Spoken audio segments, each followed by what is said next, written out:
Je ne ferai dans ce film aucune concession au public.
Je me souviens, jeune, ma mère m'amenait tous les samedis après-midi manger ou le goûter chez une vieille dame, Madame Dupuis.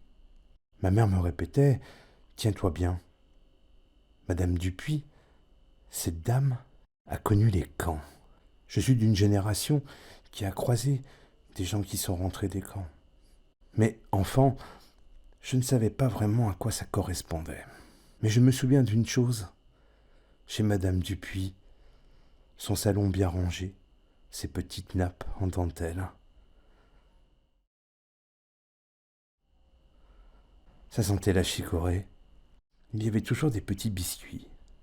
Et elle me demandait de me servir. Et à chaque fois qu'elle tendait la main, je voyais son avant-bras, avec des chiffres tatoués sur sa peau. J'ai toujours été impressionné par ce détail.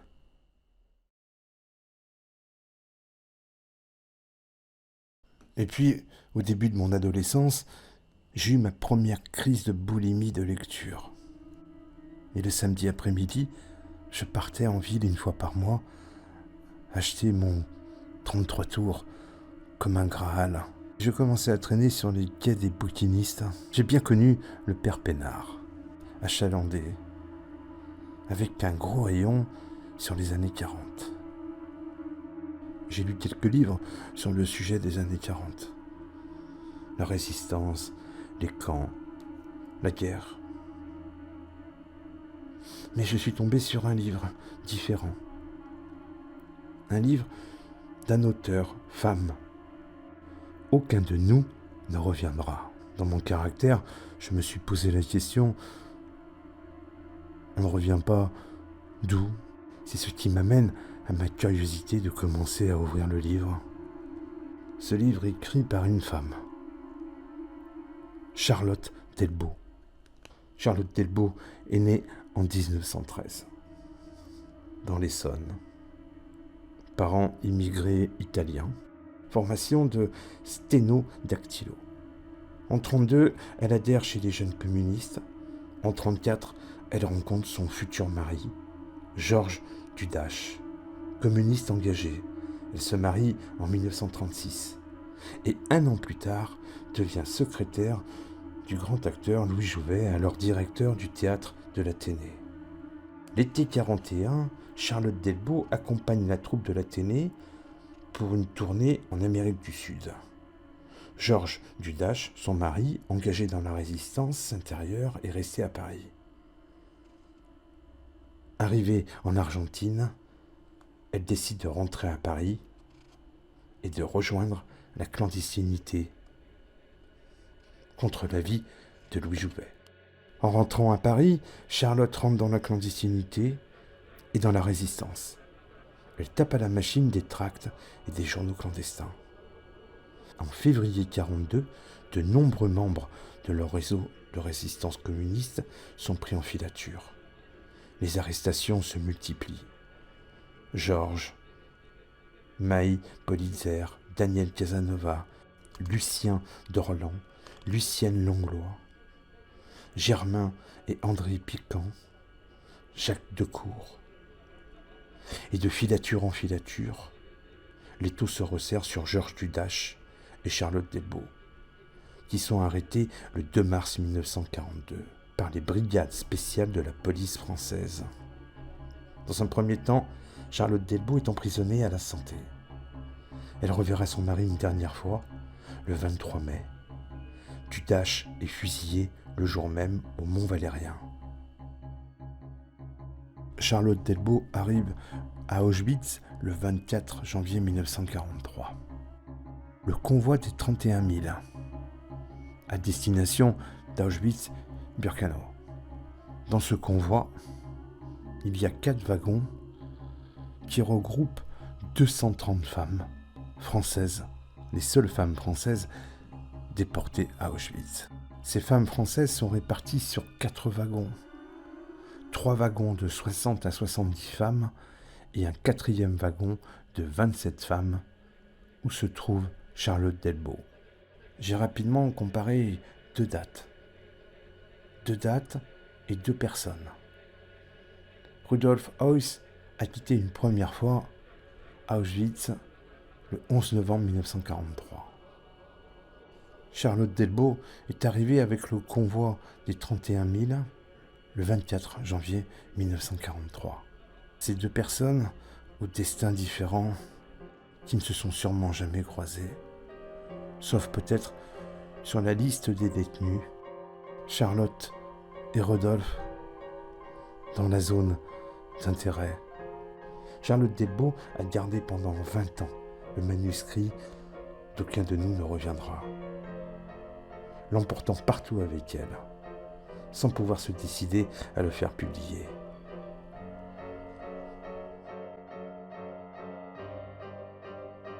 Finalement, je pense comme tous les grands artistes, comme tous les grands créateurs, il y a quelques voix peut-être qui peuvent leur...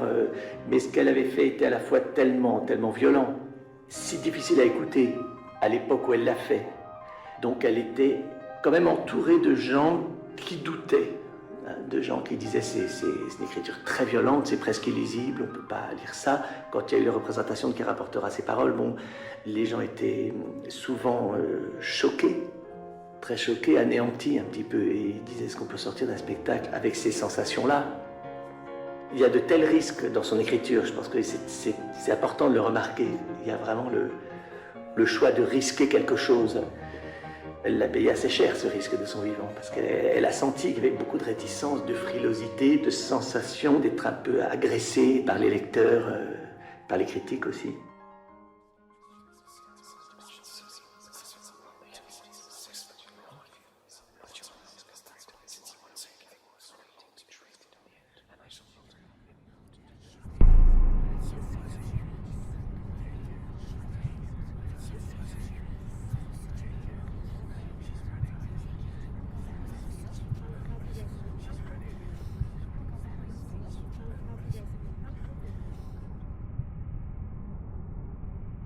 Marie. Son père et sa mère, ses frères et ses sœurs ont été gazés à l'arrivée. Le père était trop vieux, les enfants trop jeunes. Elle était belle, ma petite sœur. Vous ne pouvez pas vous représenter comme elle était belle. Ils n'ont pas dû la regarder. S'ils l'avaient regardée, ils ne l'auraient pas tuée. Ils n'auraient pas pu. Il y a les gens qui arrivent.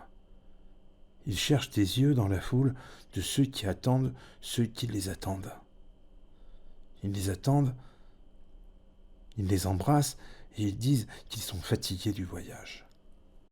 Il y a les gens qui partent. Ils disent au revoir à ceux qui ne partent pas et ils embrassent les enfants.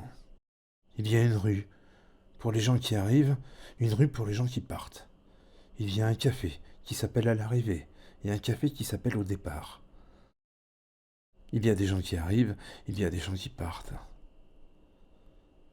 Mais il est une gare où ceux-là qui arrivent sont justement ceux-là qui partent. Une gare où ceux qui arrivent ne sont jamais arrivés, où ceux qui sont partis ne sont jamais revenus. C'est la plus grande gare du monde.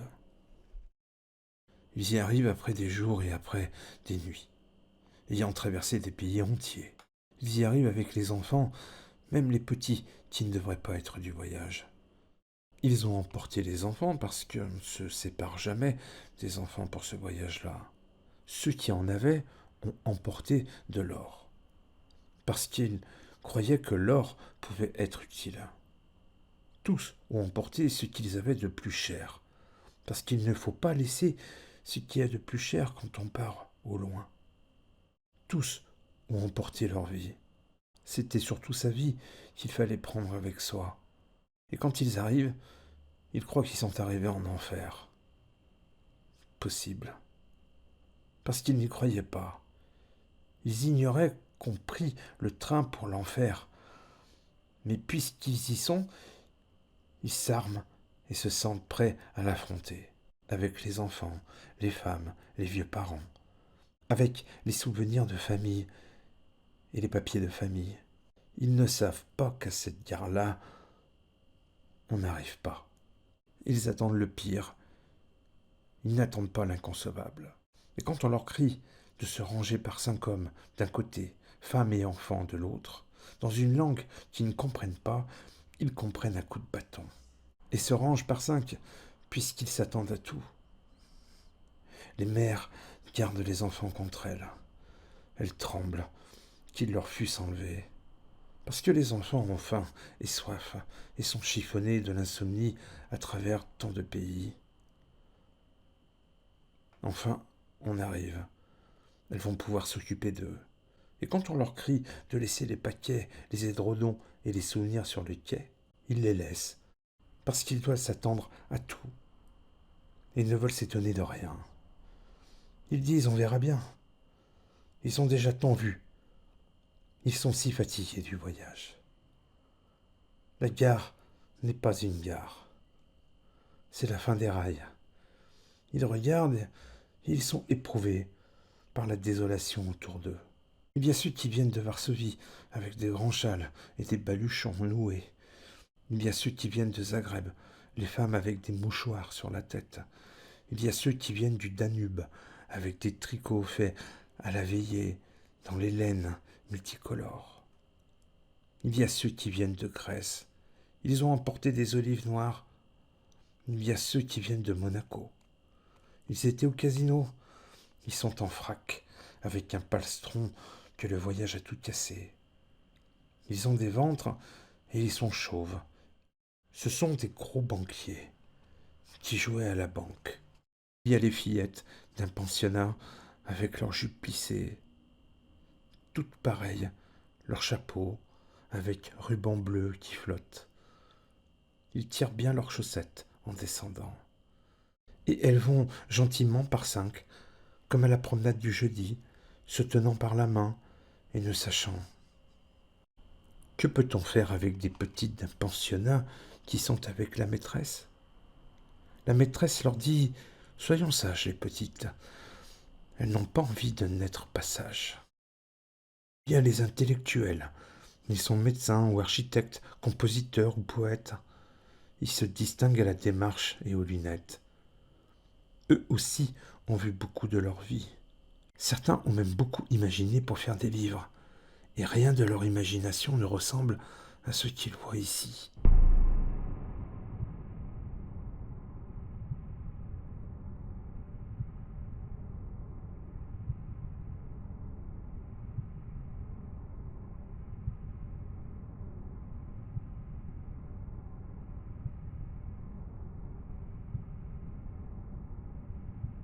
Regardez, vous avez vu dans la cour?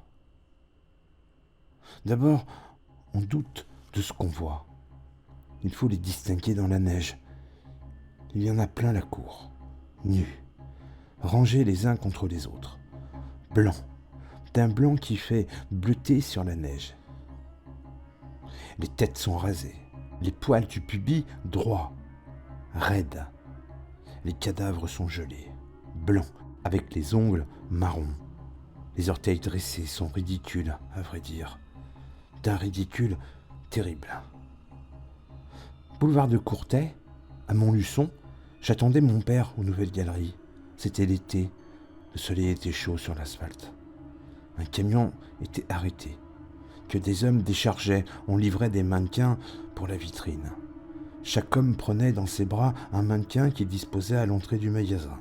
Les mannequins étaient nus, avec les articulations voyantes.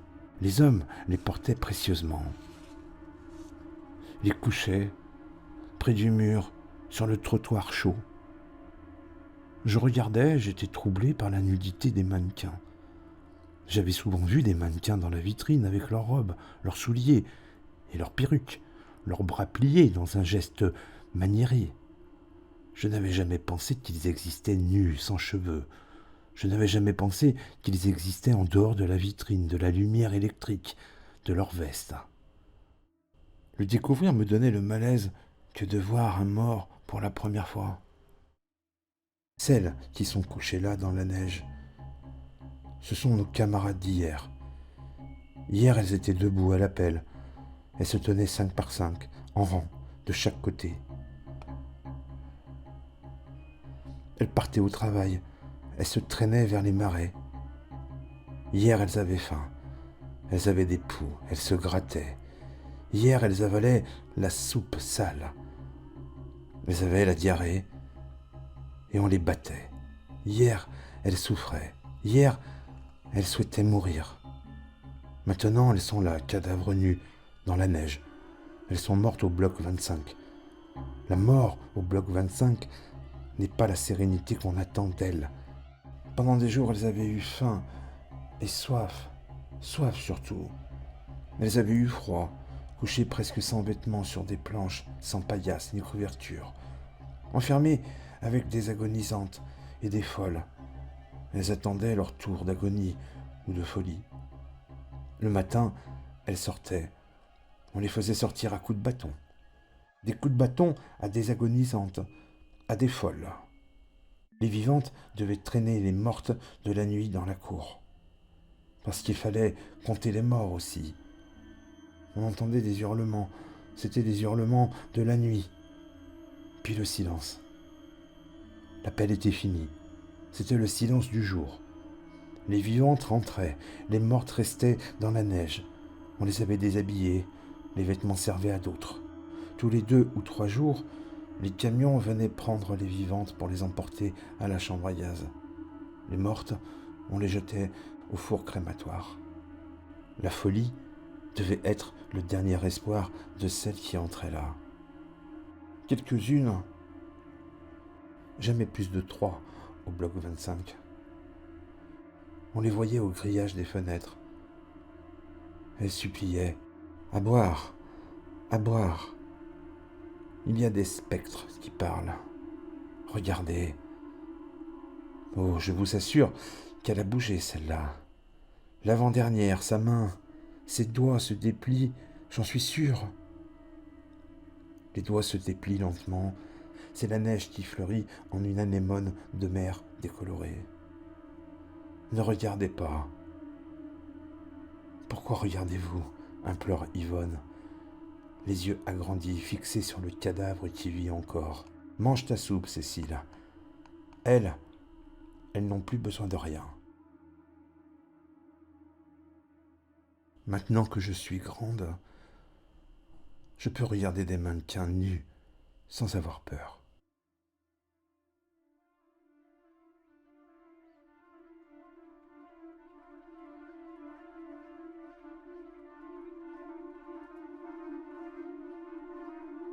Les SS en pèlerine sont passés. Elles ont compté. On attend encore. On attend. Depuis des jours, le jour suivant, depuis la veille, le lendemain, depuis le milieu de la nuit, aujourd'hui, on attend. Le jour s'annonce au ciel. On attend le jour parce qu'il faut bien attendre quelque chose. On n'attend pas la mort. On s'y attend. On n'attend rien. On attend ce qui arrive, la nuit, parce qu'elle succède au jour, le jour, parce qu'elle succède à la nuit. On attend la fin de l'appel. La fin de l'appel, c'est un coup de sifflet qui fait tourner chacune sur soi-même, vers la porte. Les rangs immobiles deviennent les rangs prêts à se mettre en marche vers les marais, vers les briques.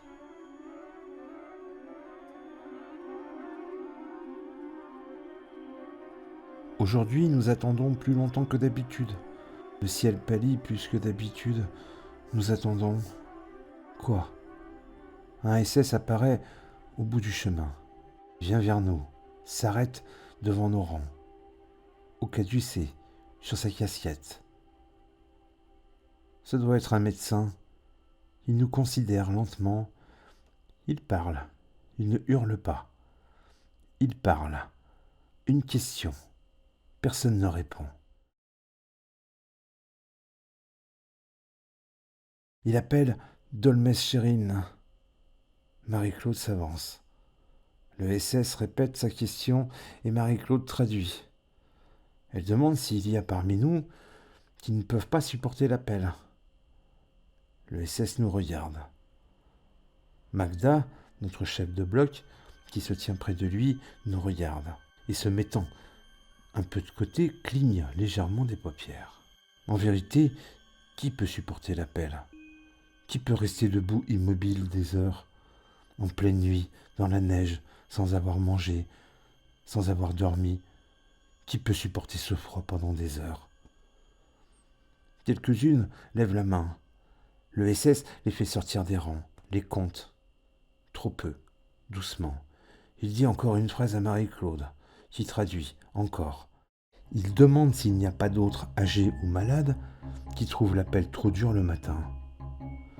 D'autres mains se lèvent. Alors Magda, vite, pousse Marie-Claude du coude, et Marie-Claude, sans changer de ton, « Mais il vaut mieux ne pas le dire !» Les mains qui s'étaient levées s'abaissent, sauf une petite vieille, toute petite, qui se hausse sur les pointes, tendant et agitant le bras. Aussi haut qu'elle peut tant qu'elle craint qu'on ne la voie pas.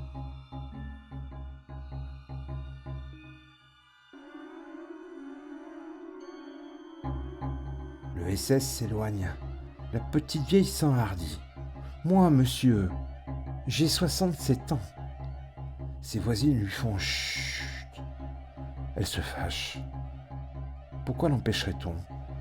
Si elle a un régime moins rude pour les malades et les vieilles, pourquoi l'empêcherait-on d'en bénéficier? Désespérée d'avoir été oubliée, elle crie d'une voix aiguë et vieille. Elle crie.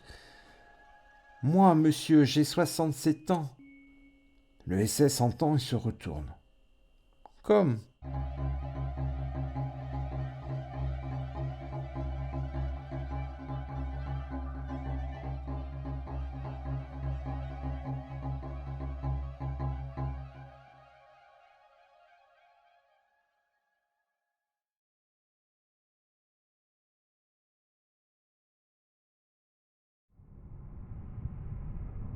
Elle était accrochée au revers du talus, accrochée des mains et des pieds au revers du talus, couvert de neige. Tout son corps était tendu, tendu ses mâchoires, tendu son cou, désarticulé en cartilage, tendu ce qui restait de muscles à ses os.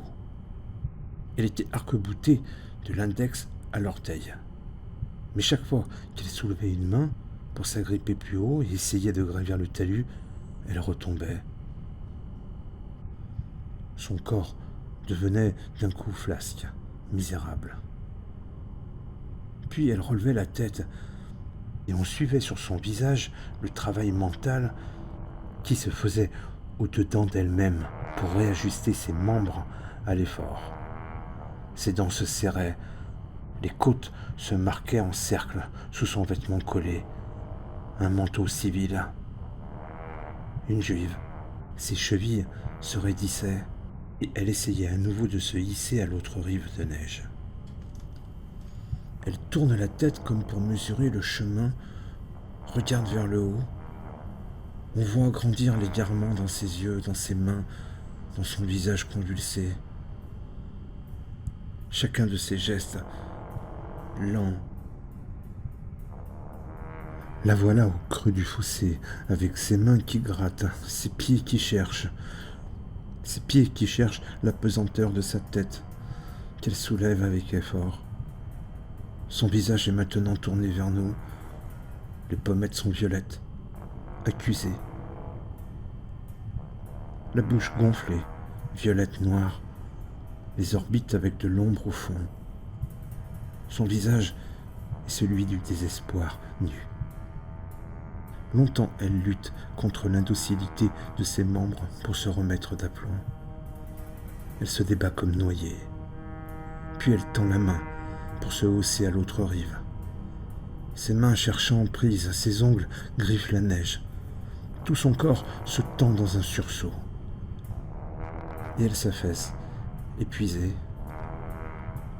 Je ne la regarde plus, je ne veux plus la regarder. Je voudrais changer de place, ne plus voir ces trous au fond des orbites, ces trous qui fixent. Que veut-elle faire? Veut-elle atteindre les barbelés électriques? Pourquoi nous fixe-t-elle?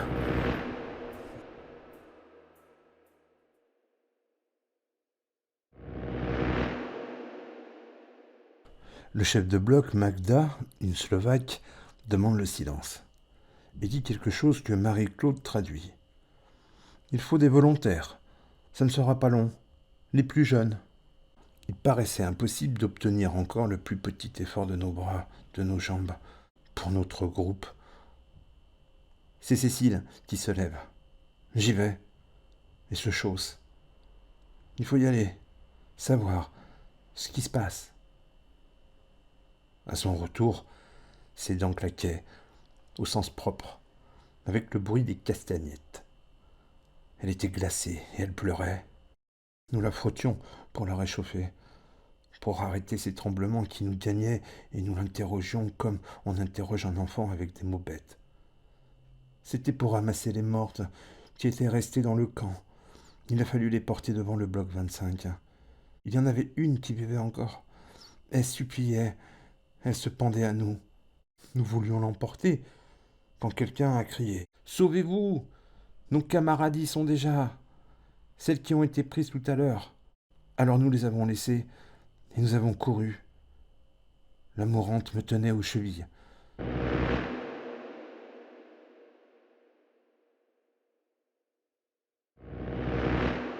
Il n'est pas vraiment aisé de faire ce travail, de le lire.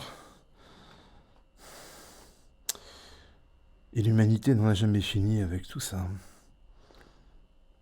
Après 1945, il y a eu des massacres, des guerres totales, des agressions. Tout ça n'est pas fini. Moi, à cet instant, je veux juste parler de ces quelques femmes. Femmes françaises, résistantes, femmes de résistants. 230. Auschwitz. Charlotte Delbo. Je n'ai jamais pu finir vraiment ce livre. Aucun de nous ne reviendra. Je ne sais pas pourquoi. Sûrement que c'est trop gênant. Par contre, la page 71, je m'en souviens parfaitement. La jambe d'Alice. Un matin, avant l'appel, la petite Simone, qui était allée au cabinet derrière le bloc 25, revient toute tremblante. La jambe d'Alice est là-bas. Venez voir. Derrière le bloc 25, il y avait la morgue. Une baraque de planches où l'on entassait les cadavres sortis des ravis. Empilés, ils attendaient le camion. Il les emportait au four crématoire. Les rats les dévoraient. Par l'ouverture des portes, on pouvait voir l'amoncellement de cadavres nus et les yeux luisants des rats qui apparaissaient et disparaissaient. Quand ils étaient trop, on les empilait dehors. C'est une meule de cadavres, bien rangée, comme une vraie meule, dans le clair de lune et la neige. La nuit, nous savons qu'on atteint là aux limites du supportable, et nous nous défendons de céder. Couchée dans la neige, la jambe d'Alice, vivante et sensible. Elle a dû se détacher d'Alice morte. Et nous allions exprès voir si elle y était toujours, et à chaque fois c'était insoutenable. Alice abandonnée, qui mourait dans la neige. Alice que nous ne pouvions approcher parce qu'une faiblesse nous clouait là. Alice qui mourait solitaire et n'appelait personne. Alice était morte depuis des semaines que la jambe artificielle gisait encore sur la neige. Puis il a neigé de nouveau. La jambe a été recouverte. Elle est réapparue dans la boue. Cette jambe dans la boue, la jambe d'Alice, coupée vivante dans la boue. Nous l'avons vue longtemps. Un jour, elle n'y était plus. Quelqu'un avait dû la prendre pour en faire du feu.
Je ne ferai dans ce film aucune concession au public.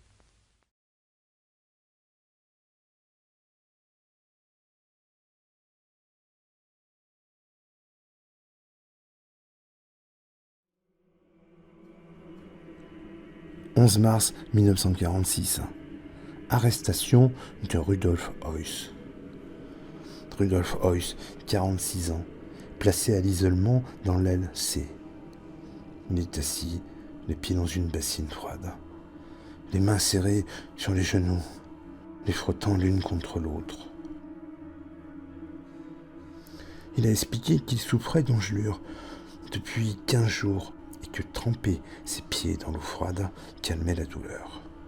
Quand les Britanniques m'ont capturé, j'étais nu. Ils m'ont juste enveloppé dans 2 couvertures. Ils m'ont conduit en prison et ils ne m'ont donné ni souliers ni chaussettes. Après avoir été libéré de mes fonctions, je me cachais sous une fausse identité de marin. Je travaillais dans une ferme, au nord de l'Allemagne. Pour autant que je le sache, ils ont questionné ma famille, qui vivait tout proche, et mon fils aîné, âgé de 16 ans. À force, mon fils a donné mon adresse. J'estime à environ 2 millions de morts, femmes et enfants. J'avais des ordres personnels d'Himmler. Quand Himmler me donnait un ordre, je l'acceptais. En 1923, j'ai été incarcéré en raison d'un meurtre d'un homme dénommé Léon Schlagenter, espion aux Français. Je faisais partie d'un groupe qui avons assassiné cet homme. Je faisais partie d'un des 4 qui l'ont matraqué à mort. J'ai pris 10 ans de prison. Travaux forcés. J'ai été libéré au bout de 5 ans. En sortant de prison, j'ai retrouvé du travail. Et en 1934, j'ai rejoint les SS. Je suis arrivé en mai 1940 à Auschwitz, avec un encadrement de 30 détenus. C'était une ancienne caserne polonaise. Puis des détenus de camps de concentration polonais ont commencé à arriver, du gouvernement général. À cette époque, Auschwitz est devenu un camp de gens qui avaient participé au mouvement de résistance. Très peu furent exécutés au cours des premières années. Juste ceux que la Gestapo ou les SS avaient condamnés à mort. Quelques centaines, en général fusillés.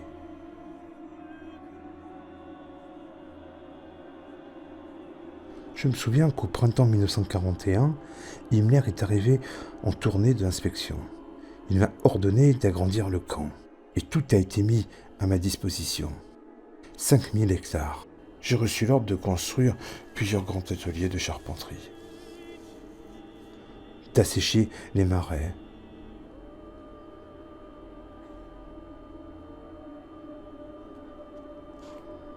D'aménager des fermes modèles et de développer le plus possible l'agriculture avec les paysans du coin. Nous avons fait évacuer 7 villages. La plupart des personnes ont été évacuées dans le centre-ville d'Auschwitz. Pour le reste, nous les avons embauchés.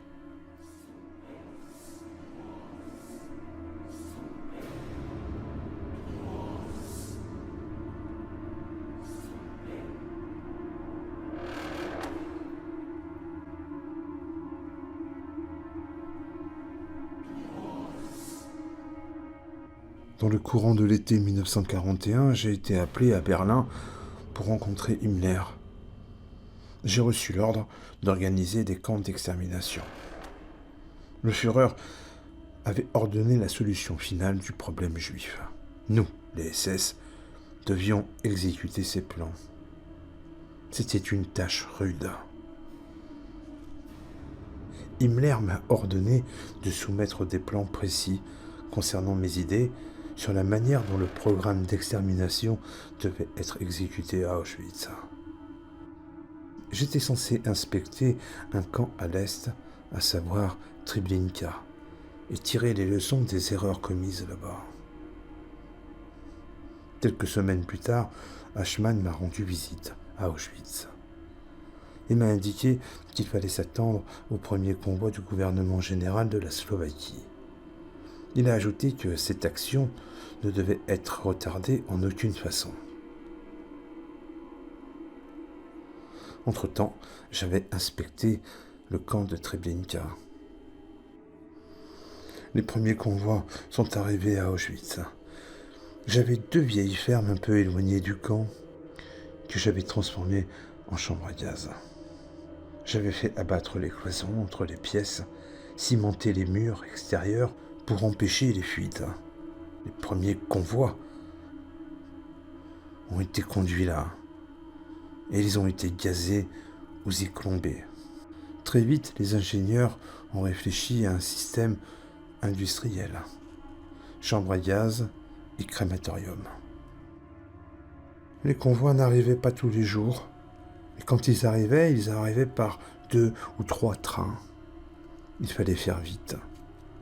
Les SS sélectionnaient ceux qui pouvaient travailler avec les plus jeunes, les vieillards, les femmes et les hommes. Il y avait aussi les détenus que nous utilisions comme interprètes. On demandait aux gens de prendre soin de leurs vêtements quand ils les posaient sur le sol, en piles, bien rangés, afin qu'ils puissent les retrouver à la sortie du bain ou de la salle de désinfection. Les interprètes les aidaient et les calmaient. Puis on les faisait entrer dans les chambres, et les détenus qui les accompagnaient entraient avec eux dans les champs d'extermination, pour que les gens restent calmes. Les détenus qui travaillaient pour nous s'éclipsaient, les portes étant verrouillées, le zyklon diffusé par les petites ouvertures, très peu de panique parmi les gens. Les hommes étaient toujours exterminés dans une chambre à part, et les femmes et les enfants ensemble, dans la même chambre. La diffusion du zyklon B dépendait du vent, du temps, de la température, et en fait de l'efficacité du gaz proprement dit. En général, cela prenait entre 5 et 15 minutes. Nous regardions par l'œilleton. Il y avait 2 portes, une à chaque extrémité. On aérait la salle. Les travailleurs étaient équipés de masques à gaz et ils traînaient les corps dehors. On les traînait dans les grandes fosses. Mais avant de passer dans les grandes fosses ou au crématorium, on coupait les cheveux des femmes ou on cherchait les dents en or. Début 42, ordre a été reçu du haut quartier général d'enlever toutes leurs des dents et de les envoyer au département des finances. Habituellement, on sauvait les dentistes ou les infirmières. On leur confiait les tâches techniques.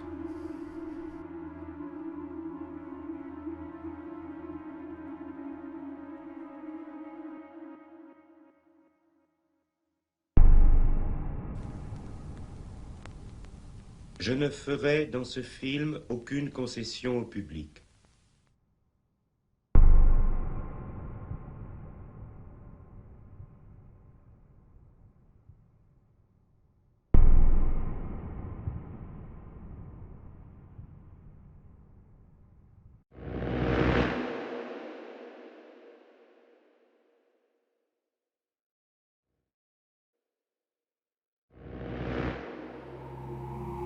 Vassili Grossman, correspondant de guerre, écrivain, russe. Treblinka, septembre 44. Nous sommes arrivés au camp de Treblinka, au début de septembre. 13 mois après le soulèvement, la fabrique de la mort a fonctionné 13 mois, et pendant 13 mois, les Allemands se sont appliqués à en effacer les traces. Tout est calme. À peine si l'on entend bruire le sommet des pins, le long des voies ferrées. Ces pins, ce sable, cette vieille souche, on entend crisser doucement la cendre, les scories pulvérisées sur la route noire, bordée soigneusement à la manière allemande de pierres peintes en blanc. Nous entrons dans le camp. Des millions de graines se répandent sur le sol. La terre ondule sous les pieds molles et grasse comme si elle avait été arrosée d'huile de lin. La terre sans fond de Treblinka, houleuse comme une mer. Cette mer étendue déserte qu'entourent des barbelés a englouti plus d'existence humaine que tous les océans. La terre rejette les fragments d'os, des dents divers objets, des papiers. Elle ne veut pas être complice. Les choses s'échappent du sol qui se fendent, de ces blessures encore béantes, chemises à moitié consumées, culottes, chaussures, porte-cigarettes, rouages de montres, canifles, blaireaux, chandeliers, chaussons à pompons rouges, serviettes brodées d'Ukraine, dentelles, ciseaux, dés, corsets, bandages, plus loin des monceaux d'ustensiles, timbales d'aluminium, tasses, poêles, casseroles, marmites, pots, biberons, cantines, gobelets d'enfants. Plus loin encore, une main semble avoir tiré de la terre pour souffler des passeports soviétiques à demi carbonisés,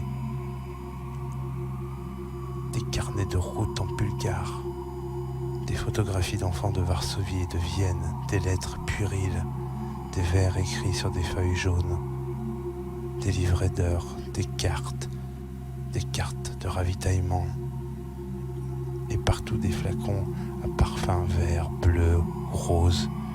Une horrible odeur de décomposition règne en ces lieux, dont rien n'a pu triompher, ni le feu, ni le soleil, ni les pluies, ni la neige, ni le vent.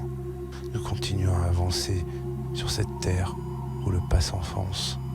Tout à coup, nous nous arrêtons.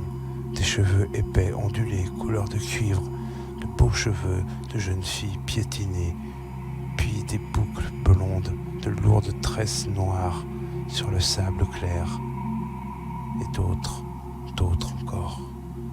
Le contenu d'un seul sac de ce cheveu a dû se répandre là. C'était donc vrai. Il semble que le cœur va cesser de battre, contracté par une armure, une douleur, une angoisse trop forte.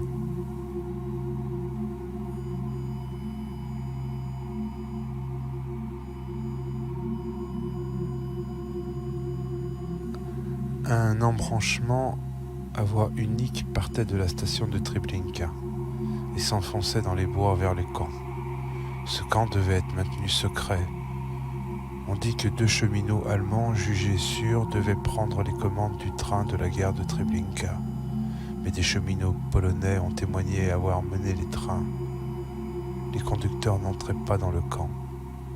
Les wagons étaient poussés par la locomotive de l'arrière. Les gardiens, qui accompagnaient les convois, devaient aussi rester à l'extérieur du camp. Lorsque les wagons arrivaient, les SS et les Ukrainiens du camp prenaient la relève des gardiens. À l'arrivée, au camp, une gare a été construite pour semer l'illusion. Bâtiments, panneaux indicateurs, laissant croire qu'il s'agissait d'une gare comme les autres. Seule l'horloge était factice. Elle indiquait toujours 18 heures. Dans le plan du camp qu'a dessiné Samuel Willenberg, indique l'emplacement d'une longue baraque avec une grande inscription. Sur le mur extérieur, une horloge cassée. Et sur la porte, l'inscription « Caisse ». Une porte fermée avec l'inscription « Vers la salle d'attente de première classe ». Une porte fermée avec l'inscription « Vers la salle d'attente de deuxième classe ». Une porte fermée avec une inscription vers la salle d'attente d'une 3e classe. La baraque servait en réalité d'entrepôt aux objets de valeur pris aux victimes. Un boyau étroit menait des baraques aux chambres à gaz. Il était enserré dans des barbelés et des branchages changés régulièrement, de sorte que les déportés ne puissent rien voir à l'extérieur. Tous les témoignages racontent les cris, les chiens, les coups. Les Allemands appelaient ce chemin le chemin du ciel.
C'est-à-dire que bien évidemment, il y a un grand nombre de militantes communistes, ce qui statistiquement se comprend parfaitement en cette année 43, ce début d'année 43, puisque la pression de la police française était vraiment orientée sur les réseaux communistes.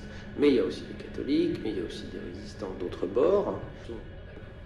Et ce sont des femmes qui auront un taux de survie à Auschwitz qui, bien évidemment, sera très supérieur à d'autres convois et d'autres groupes, parce qu'elles avaient cette qualité de résistance, je devrais dire aussi de résistance collective, qui qui est remarquable et qu'on peut lire dans Aucun de nous ne reviendra notamment.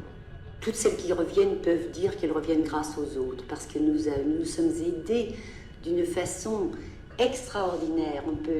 Une aide qui aujourd'hui paraît très dérisoire, mais qui était essentielle, se réchauffer les pieds, ou se frotter les mains, ou donner une gifle parce qu'on s'évanouissait pour empêcher de tomber, ou bien attraper rapidement pour échapper au bâton ou à un chien.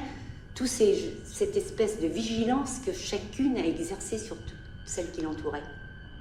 Elle voyait directement de sa baraque les files de déportés juifs se dirigeant vers les chambres à gaz. Elle était obligée de se tenir dans le froid et debout en attendant l'appel.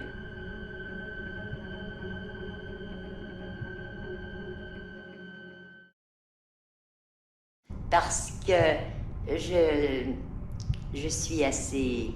Bon, le fait que j'étais à Auschwitz, pas pour rien. Je n'ai pas été arrêtée par hasard, j'étais dans la résistance. Donc, je suis quelqu'un d'assez brave. Et je n'ai jamais eu peur ni des gendarmes, ni de quoi que ce soit. Mais j'ai toujours eu peur de Jouvet. Alors, quand je suis rentrée, je lui ai dit... Eh bien, savez-vous, je disais quand j'étais là-bas, si je rentre... Je n'aurais plus peur de Jouvet. Il en a pleuré.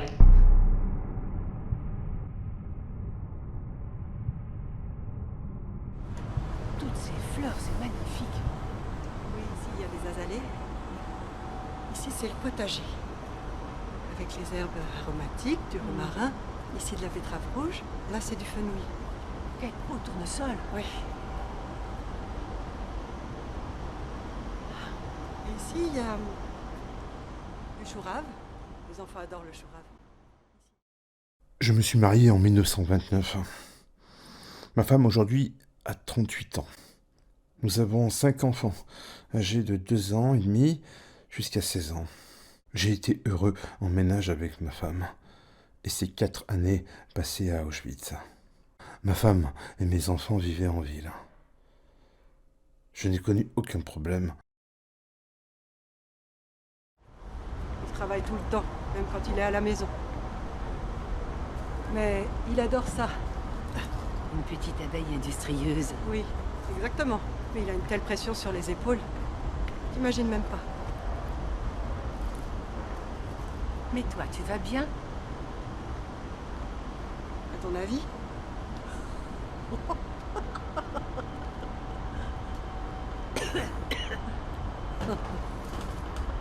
Woody m'appelle la reine d'Auschwitz. Mais non.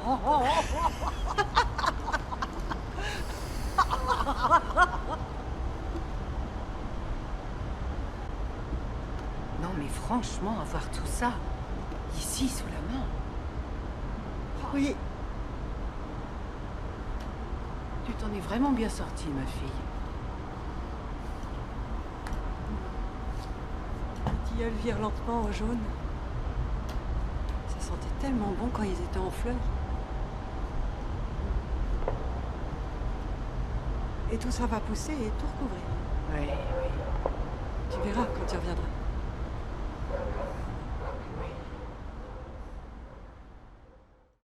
À propos de ma belle-mère, elle n'est pas restée.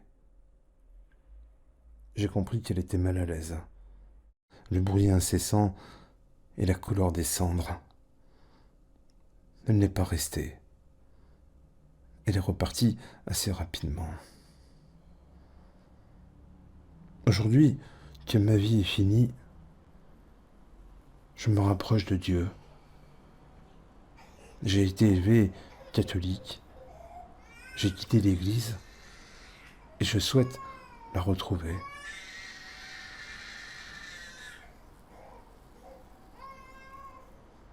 J'aime mes enfants et ma femme.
C'est aussi le titre de son deuxième livre, mais tout cela est une connaissance inutile et qui n'aide pas après.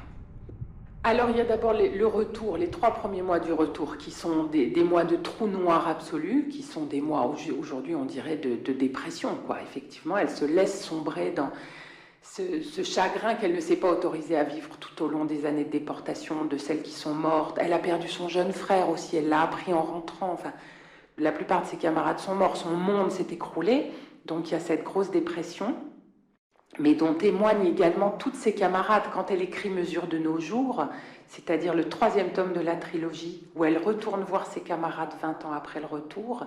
C'est ce dont elle témoigne aussi, c'est-à-dire que l'une d'entre elles dit « Tout le monde croit que je suis rentrée, mais en fait, je ne suis jamais revenue ». Si je fais mes cils charbonneux et mes yeux de plus de lumière et mes lèvres plus écarlates, demandant à tous les miroirs si tout est comme je veux. Nulle vanité je recherche le visage qui fut le mien avant qu'il n'y ait le monde. Qu'importe si je regarde un homme tout comme si c'était mon amour, quand pourtant mon sang est demeuré froid. Mon cœur ne bat pas plus vite. Pourquoi me dire cruel? Pourquoi se croire trahi? Je le veux aimant ce qui fut avant qu'il n'y ait le monde. Avant qu'il n'y ait le monde. Ida Grinspan, dans quelles circonstances avez-vous rencontré Charlotte Delbos? J'ai rencontré Charlotte Delbos après la guerre, en 1945, en Suisse, dans les maisons de repos que Geneviève de Gaulle avait organisées pour les résistantes. Et elle a bien voulu nous emmener, nous qui n'étions pas résistantes, 3 petites jeunes filles, Claudine, Hélène et moi, qui étions à l'hôpital Broussais. Elle a bien voulu nous emmener, bien que nous n'ayons pas fait de la résistance. Alors on s'est trouvés donc propulsés dans des petites unités en Suisse pour être soignés. Et j'ai connu Charlotte à Lausanne, dans la seconde maison où je suis allée. Charlotte, comment vous expliquer, elle nous a complètement, je dirais, éblouis carrément.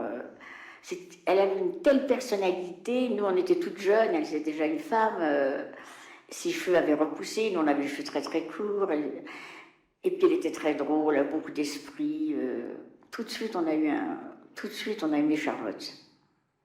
Et toutes les 3, on s'occupait de Charlotte, c'était qui lui ferait sa chambre, qui lui repasserait ses affaires.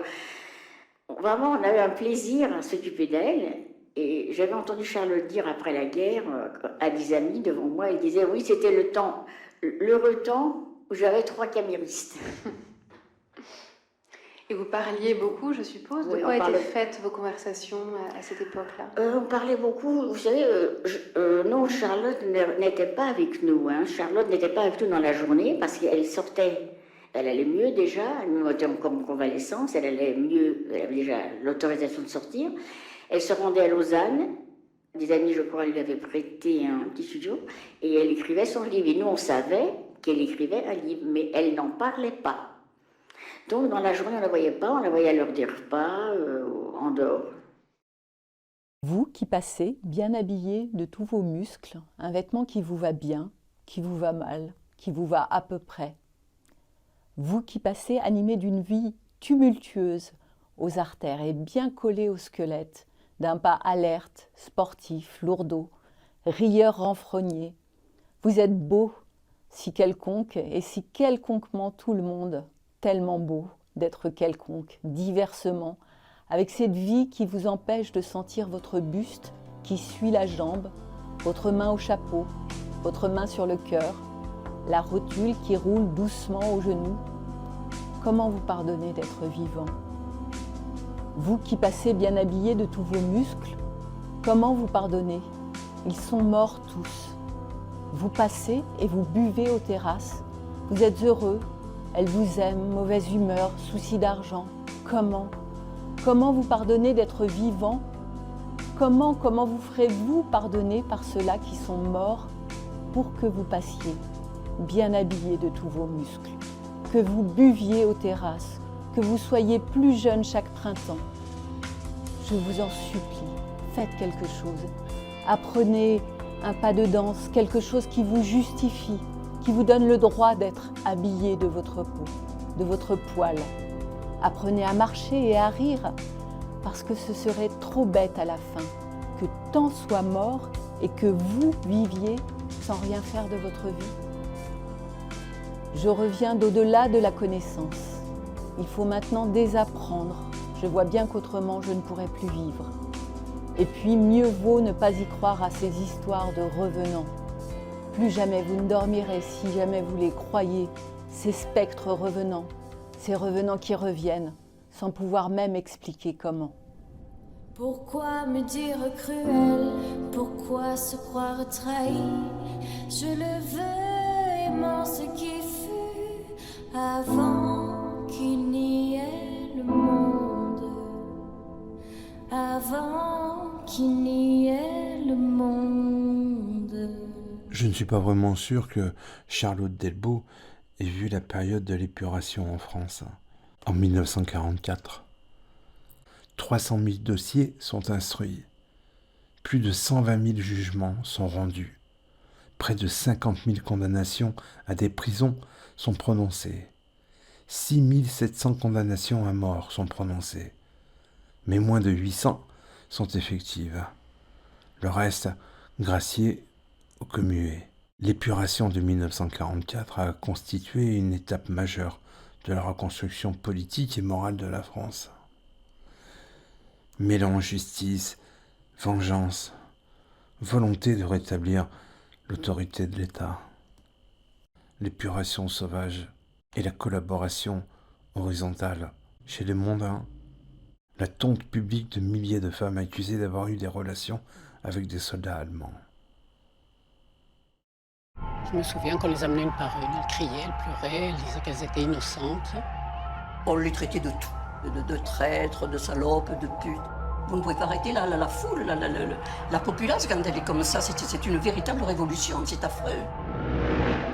J'avais 21 ans, ça m'a quand même brisé la vie, c'est vrai, ouais, ça m'a brisé la vie. J'ai rencontré Siegfried Wolf, bon, ben, j'ai eu que des embêtements, j'avais rien fait, absolument rien contre ma patrie, contre rien du tout, j'avais rien fait. Ça me traumatise, je préfère pas en parler ou remarquer, j'en parle. Je vous dirais que en famille, on n'en parle jamais, mais c'est pénible quand même. Vous savez, c'est des trucs...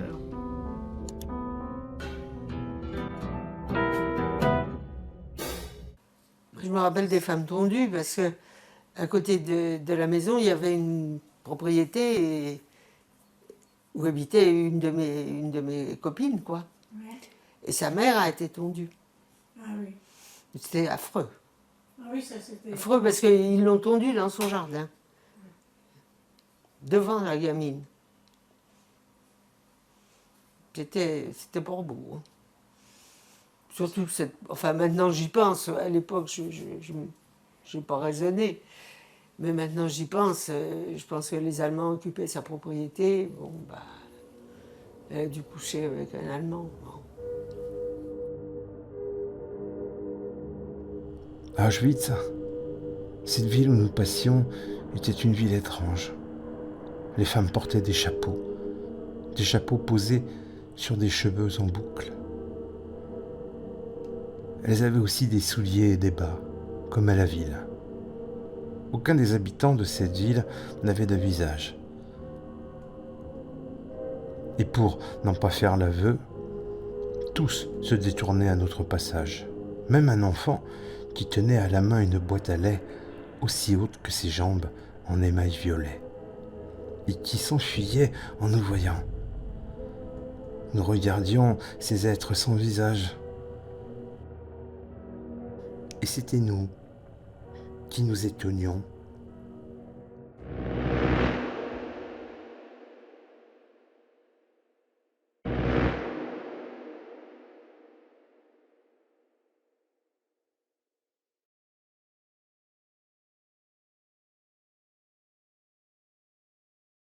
3 pages au milieu du livre.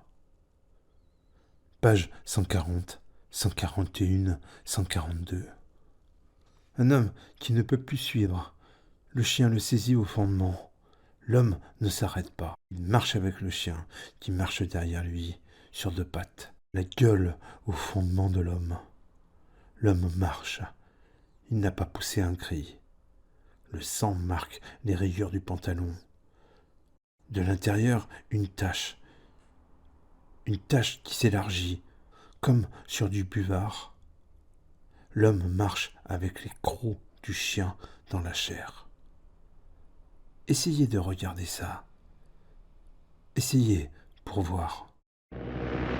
Une femme que 2 tirent par les bras. Une juive.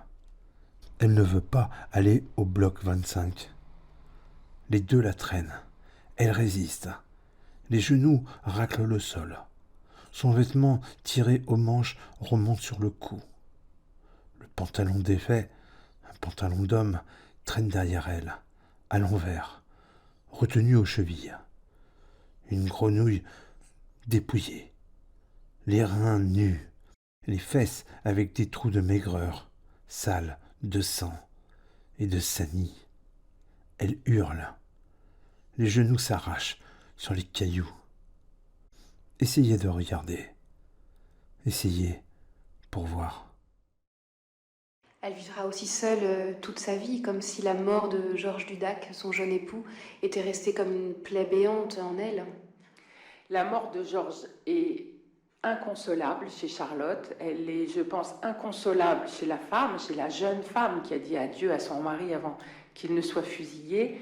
Et je pense que la mort de Georges est aussi l'un des socles de son écriture. C'est-à-dire qu'elle n'est jamais aussi bonne écrivain, même si elle est formidable. Mais je trouve personnellement que ses textes les plus beaux sont ceux qui ont trait à la douleur des femmes. Dans Calavrita d'Émile Antigone, par exemple, elle raconte ce village de femmes grecques qui enterrent à main nue leurs hommes tués par les nazis. Et tout ce travail autour de la sépulture de l'être qu'on a aimé et qu'on a perdu, qu'on n'a pas pu pleurer parce qu'on n'a pas eu le temps, parce que c'était vraiment pas le moment de pleurer, sinon on allait soi-même à la mort.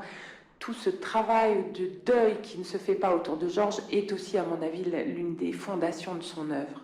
Elle aura des aventures, elle aura même une très belle histoire bien plus tard, pendant qu'elle est en Suisse. Mais Georges reste effectivement le point d'ancrage de la vie de Charlotte. Non, elle n'a jamais dit qu'elle regrettait, non. Non, elle était très pudique, hein. Elle était très pudique, alors par contre, quand je l'ai retrouvée, quelque temps après, je voyais qu'elle vivait seule. Je lui ai posé la question, je lui ai dit, mais tu n'as pas pensé, Charlotte, à te remarier, à refaire ta vie? Alors elle m'a répondu, il y avait de la place dans mon cœur, mais pas dans ma salle de bain. Ça veut tout dire. Mais vous savez, c'était une femme qui avait une telle personnalité que ça fait un peu peur aux hommes. Elle n'a pas rencontré l'homme qui était plus fort qu'elle, quoi. J'ai vu le courage, j'ai vu la bonté, j'ai vu la générosité, j'ai vu ce que les autres ont fait pour moi. Celles qui m'ont portée, celles qui m'ont aidée, celles qui m'ont donné à boire quand j'avais soif, celles qui se sont privées de leur pain pour obtenir un verre de boisson pour moi, alors que je mourais de soif. Alors, vous savez, ça donne en même temps une très grande confiance dans son semblable.